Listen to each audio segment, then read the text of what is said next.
Hello and welcome to Archie Luxury's Luxury Channel. Today we're doing a review on the evolution of a collection. So this is my collection from 2007 until current times. And in 2007 I had 3 men's and 3 ladies pieces. We had the men's was a two-tone Rolex Datejust, a Navy Timer, that's the old Navy Timer 2, a Omega Speedmaster Man on the Moon piece, and a ladies President. It's the Rolex Ladies Datejust with diamond dial and aftermarket bezel. I also had an 18K Cartier Ladies Mini Mini Diablo I should say, and also a Cartier VLC diamond line. That's with the set diamonds, and the collection was quite a nice number, 3 pieces each, but I was yearning for some more. So what I actually did was I went out and bought a ladies two-tone Cartier Santos Moonphase, and I also got the men's version to go with that, and I also added a really nice Rolex two-tone ladies Datejust to the collection. So it sort of put the numbers up a bit, and I enjoyed that for some time, and that was just before I sold a few pieces off to rationalize the collection. And that's the thing about these collections, they're a work in progress. And here you can see the 4 men's pieces in the box, the Santos, the Datejust, the Omega Speedmaster, and the Breitling Navy Timer. And that was quite a nice number, but it's hard to pick how many pieces should you have in your collection.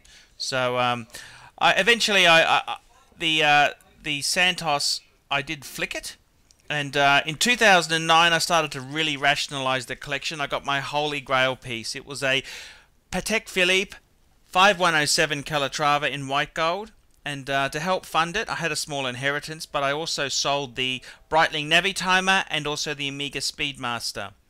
I very quickly then bought a two-tone Panther, and I did sell that for a profit shortly afterwards, but you can see the collection's changing, the dynamics are changing, and you can sort of you can see every piece in the box has to serve a purpose, otherwise it's pointless to have it there. So if a piece isn't being worn or it's not being used, I'll often flick it, and I like to have bang per buck, but also you've got to make sure all the pieces are working for you there. And over some time there, I've also increased the quality of some pieces there. And in 2010, I rationalized the collection quite a bit. The ladies Cartier VLC, I upgraded that for a Cartier Banois. That's the mini 18 carat, and I think that's a better piece than the Cartier VLC. And I've also, in the men's side, I've got rid of the two-tone Datejust, and I've got an all steel with white gold bezel. I think that's a little bit more discreet, a little bit nicer. That was a 16234, and I've also, which is a really nice, one of my favorite pieces, is an Explorer 2. I've put a black dial Rolex Explorer 2 in the collection, and that's I was quite content here. That's 3 men's and 3 ladies. The ladies President I also sold and got a two-tone ladies piece there. You can see it's actually got a Japanese market dial with the diamond at the 6 and 9 position. So the collection itself, they're always in a state of change and evolution, and the changes are very, very important. You want to make sure you're enjoying all your pieces there, and I've really I had a few offers on the Patek, but I'm really pleased I did not flick that piece. That's one piece I'm pleased to have retained. But very shortly after these photos were taken, I then flicked the Explorer 2 Rolex, and I flicked that for a Rolex Explorer 1. And I have a very strong, that was my first Rolex watch, was a 1016 Explorer 1. This was a 14270, which is the sapphire version of that, and not as valuable as the plastic one, of course, but that just changed the dynamics of the collection. And I then had an offer for my steel Datejust. I didn't really want to sell it, but I did, because it's one of these things you think, oh, someone's offered you money for it, it's a good offer. So I sold out of the Rolex steel Datejust. That was the 16234, and I acquired a Omega Speedmaster Man on the Moon, because I had one prior to that, but I sold it, and I got another nice piece. 2011 was a big year for the collection, and I got a couple of nice pieces there. So we had the lineup there, the men's size. We had the Patek, we had the Explorer 1 Rolex, and we had the Omega Speedmaster.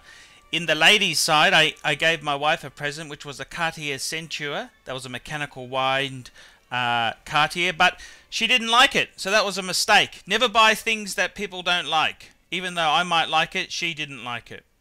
2011 is also the year I decided to fuck the rules, and I'm going to add as many watches as I damn well feel like. And I very quickly added to the collection a beautiful Vacheron Constantin dress watch. I also added a Royal Oak, which was a quartz two-tone Royal Oak.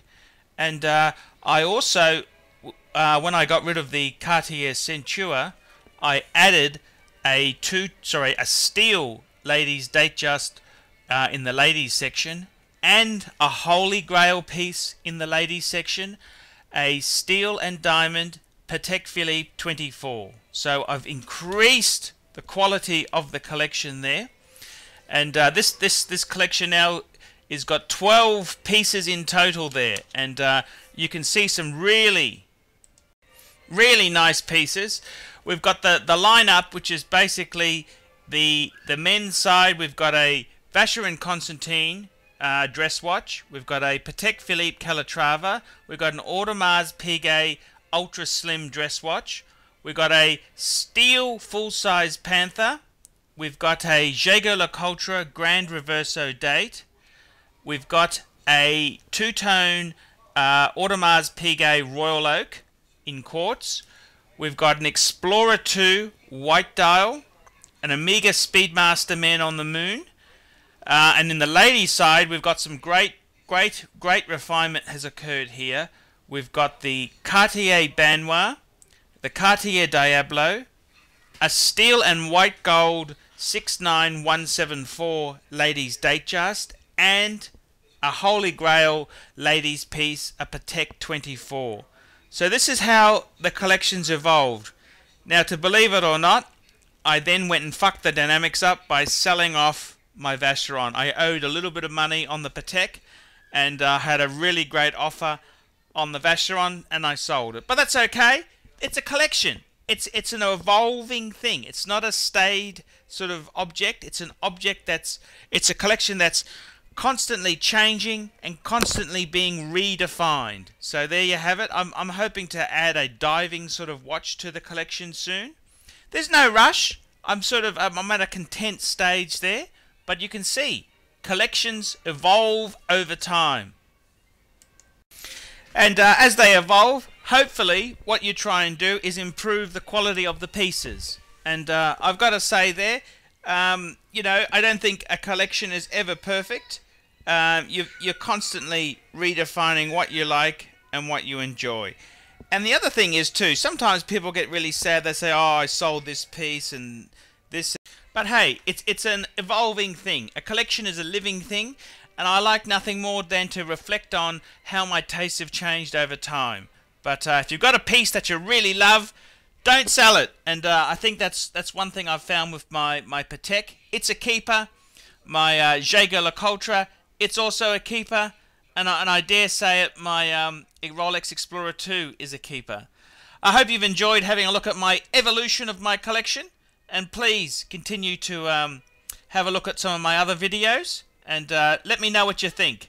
Thanks very much and have a great day.